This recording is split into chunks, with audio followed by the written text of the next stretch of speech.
Hi, I'm Fla, I'm Ricard. I'm Paulo. and today we are taking a look at Salton Sea. This is a heavy Euro game, In a tiny box. well, in a medium-sized DeVere box. They're usual sized for cramped up games that once you've set it up, you can't fit it back in the box. Those kind of games. Yeah. So in Salton Sea, you are basically extracting brine and converting it into energy, some kind of energy, either thermal or what's the other kind? Batteries. You're using lithium brine from the Salton Sea Lithium. to either convert it into geothermal energy or convert the lithium in the brine Right. into lithium batteries. Right. Yeah. So the theme here is kind of controversial, but we're not going into that due to the Salton Sea region. But yeah, we're not going into that. So about the theme, how do you guys find it? I found that it's barely there. You look at the game, you play the game, you feel a bit of the theme, but it could be this or it could be another theme. I don't know. It's economic game with has a worker placement there. You're drilling resources. If you look at the name of the symbol of the resource you're taking, you feel the theme. By also using machinery to drill and find in the soil sometimes rocks, and you're ruining the driller. So you also feel a little bit of this action, but yeah, the theme, I don't know, for me, visually, this game is very clean in terms of design. So it didn't take too much attention in the making you feel immersed in the huge illustrations or something like this that connects you directly to the theme. It's well done. It's heavy, but yeah, I don't know. Yeah, theme-wise, the game really lacks a certain personality to it all, because despite having the drill, the conversion to batteries and the like, this could be applied to any other kind of game. There's not that much linking it to the actual Salton Sea or the activities performed therein.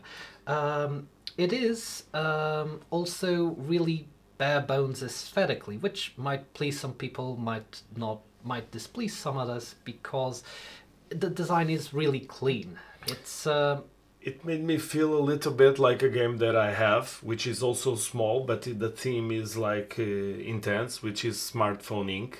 It's Right. also very white. It has illustrations, but it's like it's pointed in a bit of in the cards.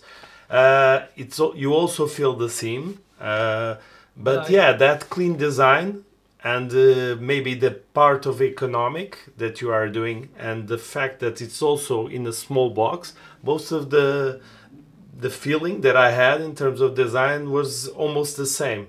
You have there the theme, but it's not like you're entering into a fantasy world filled with all the details, like almost like an Avatar world. No, I do. it's clean, feel it's that, sober. Smartphone Inc. does capture the theme a lot better than Salton Sea, but we're not here to diss. It's more easy for you. Another thing, the symbols on this game, the choice of symbols. It was something also very controversial while we were playing, because lots of times some symbols are very similar for me to others. And at the beginning, when I was starting, I was always asking Flavio, isn't this that action? And he was like, no, it's similar, but it's not the same. Can we say something about the player aid? Oh. Yeah, well, yeah, the player aid. Yeah, so this has a player aid which essentially explains all the always different nice. icons, explaining them by essentially sending you back to the rulebook. Yeah. Most helpful player aid ever. Yeah, not. Yeah, this is not an easy it's- game to translate into a player aid, I must say, The because player it aid has is a lot terrible. of stuff. Yeah, the player aid is terrible. I mean, it literally just says go to the rulebook. Right. So, but the odd thing is, the actual game itself isn't that hard. All the actions are essentially do a thing or get a thing or do a thing and get a thing. Right. Or So some combination of that. I kind of disagree a little bit with them in theme-wise. You kind of feel the theme, and there's a ton of actions, a lot of different actions It's a too. ton. But all the actions are really simple. It's as he says, you place a worker, you do a thing, that's it. They're very simple, but there's a lot of them. So sequentially, you first need to get a plot of lands, a claim of lands, then you need to drill through that land, then you need to extract the brine, Then you have Then to you need put somewhere. yeah, then you need to store it in your warehouse, and for that you need to be developing your warehouse to the course of the game. Then you need to process that brine into some kind of energy, product. either geothermal energy or lithium, and then you do something with it. You either sell it to either one of three companies, or you save it fulfill to complete, contract. to fulfill a contract. Yeah, everything is really tight. When you were saying that you extract the resources and you put it somewhere, that in the beginning, it's like overwhelming. Why? Because it's very hard for you to expand the warehouse. Yeah. And if you extract and you don't have a place to put, it's like wasted. So you're not going to extract it. So you need to plan everything ahead. You need to think a lot of times, when should I invest in this or that or that?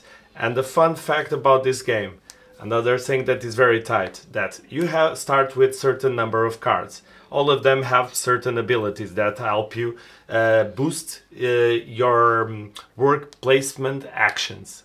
Because you have on the board, on your player board, you have places where you can allocate the workers you have.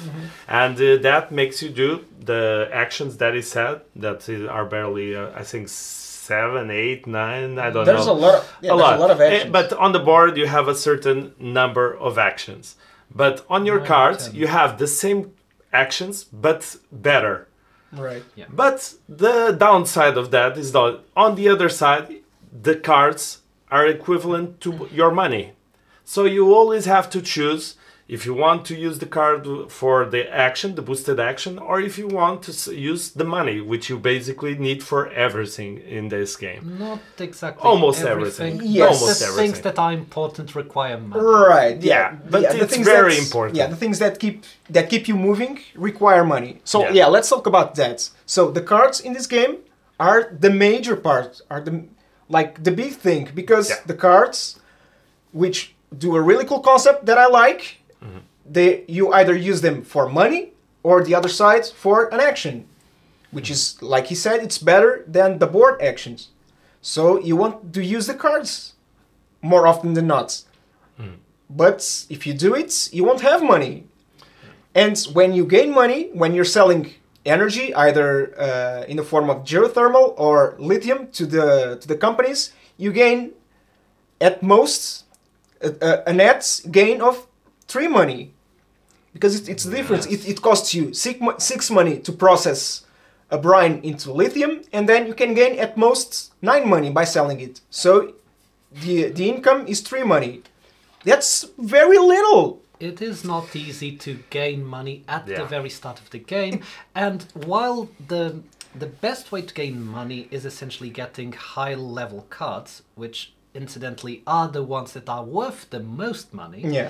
and use those effects to actually produce the things at a discount. So that's part Right. of the economy of the game. You're leveling up with the money that you have Right. to get more stuff that then you can then sell at a better rate. Everything is choices here. If you do the wrong choices, it's punishing. Yes, it is. It is. It If sets you you back. spend too much money, or if you just use the actions on the cards and you don't keep the money, you have to really look at your board, look at about 3 steps that you are planning to do ahead. If you can't do that, this is going to be a very punishing game for you. Yes. It is both. I loved it. Yeah. I had a good time because I was able to do this, like see ahead what I was doing, because it was like a story I was building in my own head. And that's, for me, something that when it clicks, I have a wonderful time with it. But I can understand that this is not for everyone. Some people who are not used to this sort of games, because this is not one of games that we call gateway games.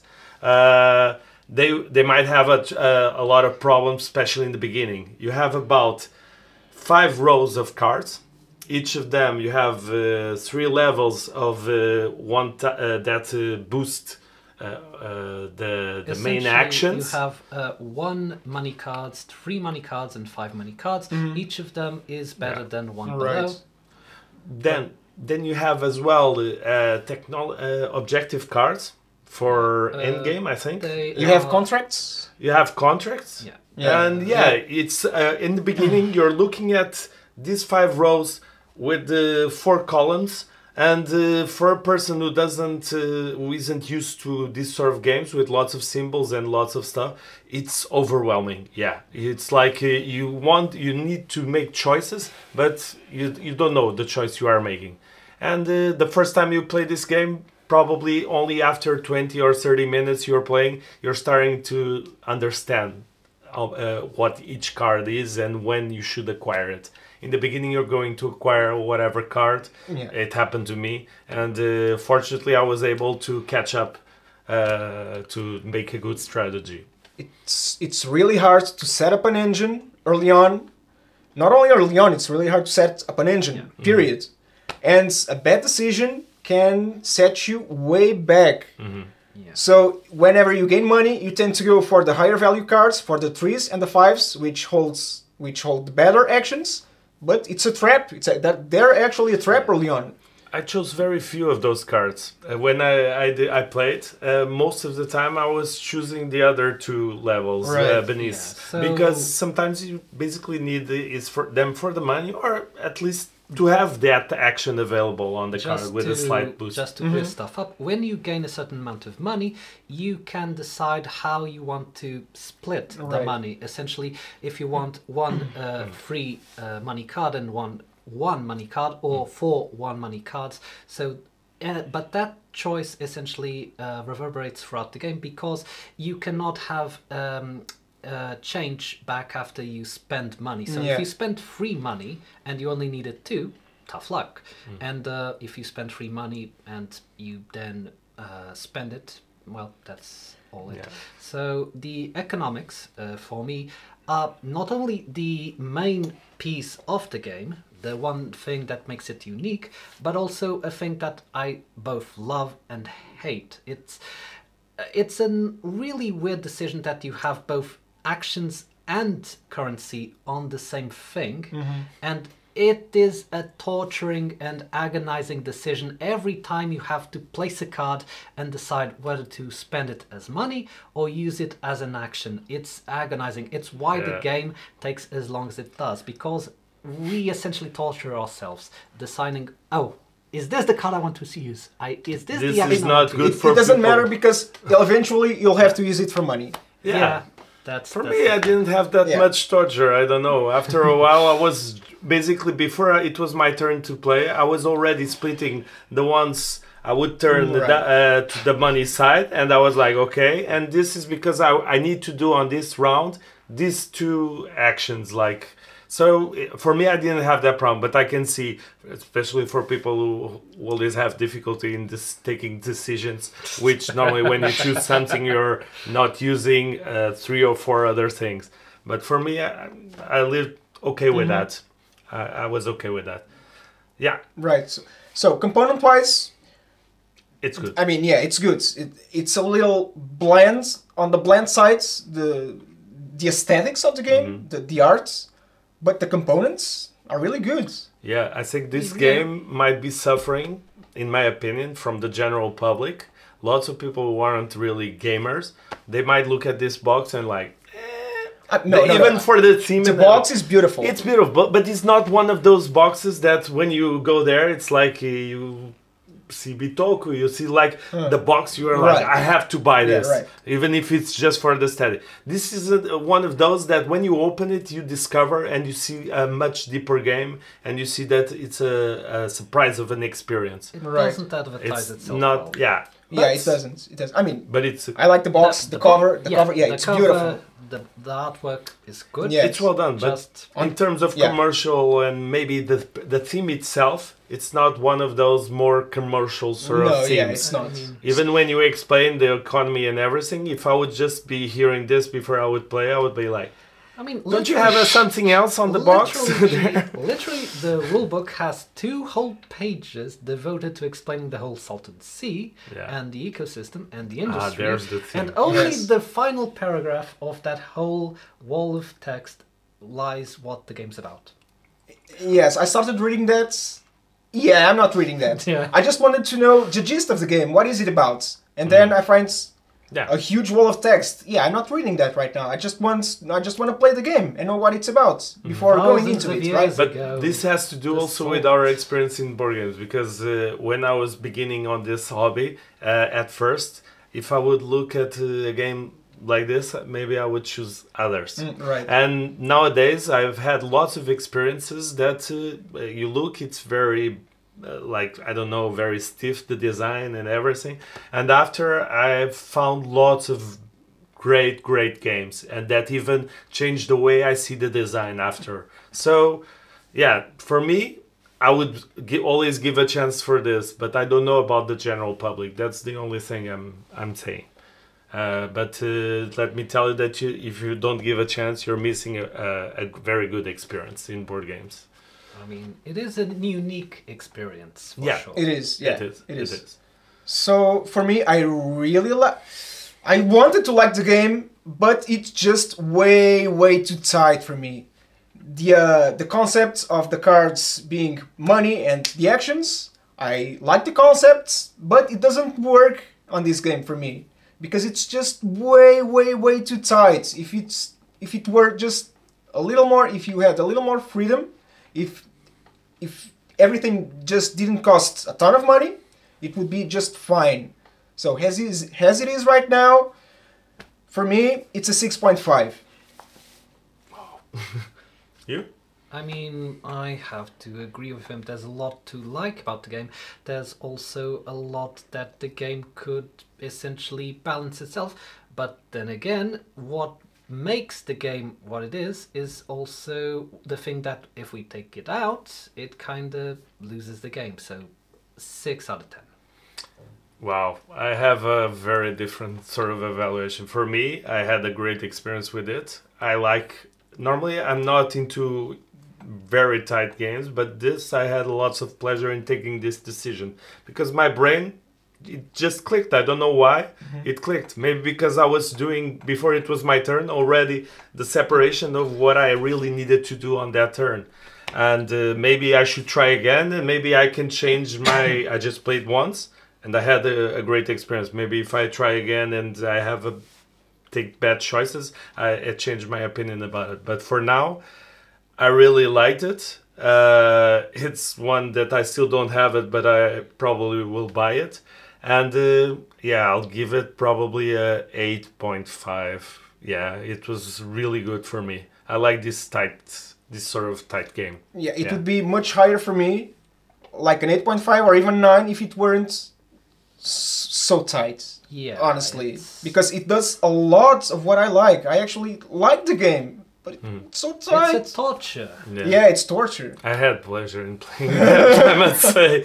And normally, there are some punishing games that I tried it once and I never again want to touch them again. But this one, when it ended, I was like, wow, surprisingly, I really enjoyed playing this game because everyone was playing before me and they were giving me this feedback. And I had such low expectations that when I tried it, it was great. It exceeded your because it has expectations. worker placement, it has decisions, it has economic. Yeah, right. I like this. Yeah.